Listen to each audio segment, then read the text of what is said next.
Tignan mo nga naman, satisfied na nung nakaraang concert mo, pero nung napanood niya yung kahapon, kagabi, naging halimaw. Oo, humalimaw lang si ate ng very, very slow. Ganda ng effect ng bonggang concert. By the way, yung nangyaring mga songs mo kahapon, ano daw yung pinaka buwis buhay? Kita mo ang term, ha? Buwis buhay na kanta mo. Hindi ko alam. Ano nga ba? Hindi ko alam kasi... May mahirap bang song na, sa tingin mo lang, among your repertoire kagabi? Lahat naman mahirap. Wala yata akong kanta hindi mahirap. Kasi maski yata yung madali, pinapahirap ko. Hindi kasi, alam mo, hindi naman...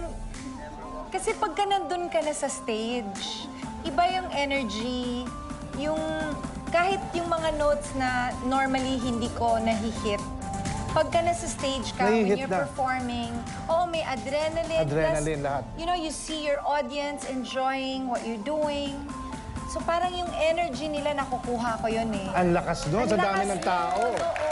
So, maski yung normally hindi mo talaga nagagawa mo. Kaya pala may sinasabi sila na kapag even a simple song, kapag kinanta mo, parang iba. Actually, not it's just your version. me. Not just me. It's Ibang also with din. other singers.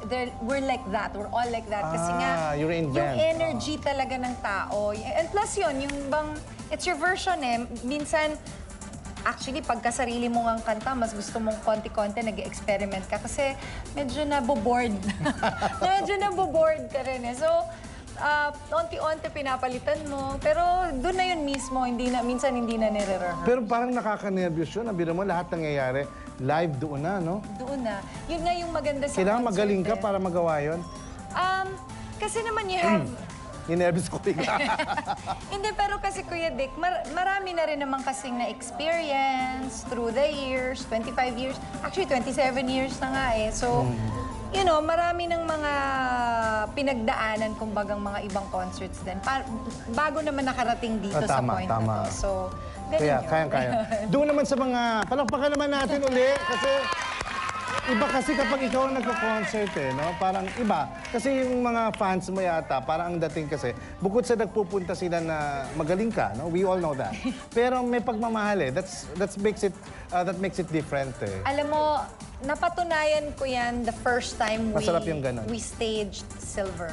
Doon ko talaga napatunayan na hindi lang sila nanonood sa akin para makita akong bumiret at dumugo ang ilong sa pagkanta ng kung ano-ano.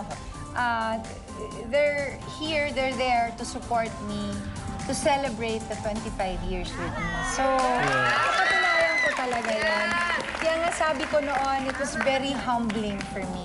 Tapos, yung part naman na binigyan ako ng pagkakataon na ma-redeem ko yung sarili ko, nagpapasalamat ako kay God doon. Oh, yes. Kasi siya yun eh. Siya yung nag-redeem sa akin. So, yung buong concert na yun, inaalay ko kay God at inaalay ko sa lahat ng nakasama ko for 25 years. Amen. Yes.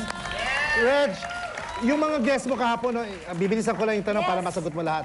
Yung mga guests mo kahapon, ikaw lahat kumausap daw. Yes, si Jaya. Galing ni Jaya daw kagabi. Sobrang galing ni Jaya. I love you, Jaya. Humalimaw ng very, very light. Iba yan eh, no? Si Jaya, ang La Diva.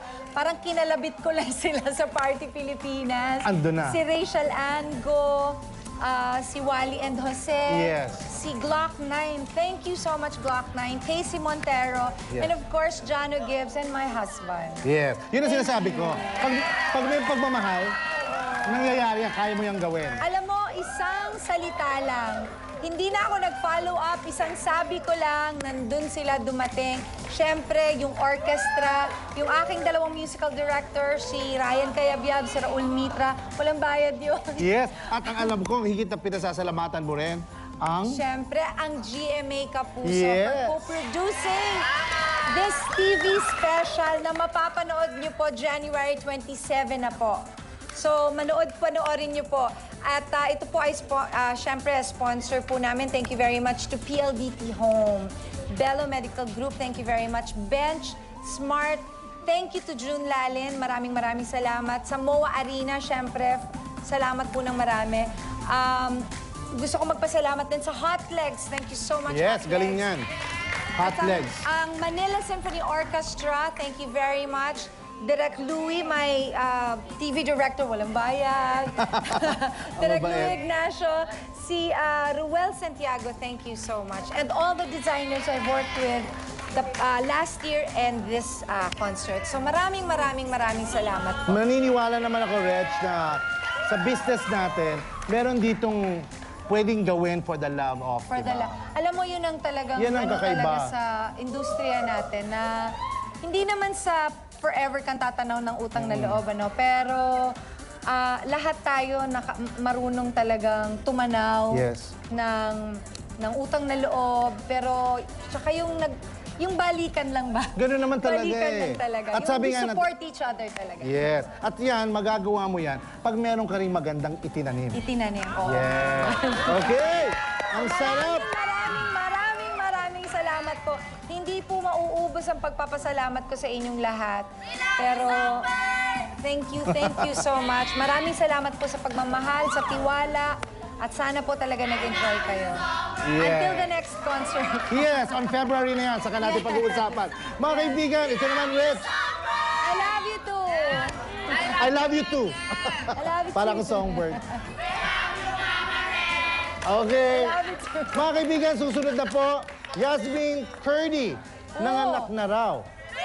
Yan ang hindi ordinaryong chismis. Mamaya po sa Hot TV. We'll be back. Wow! Ang saya.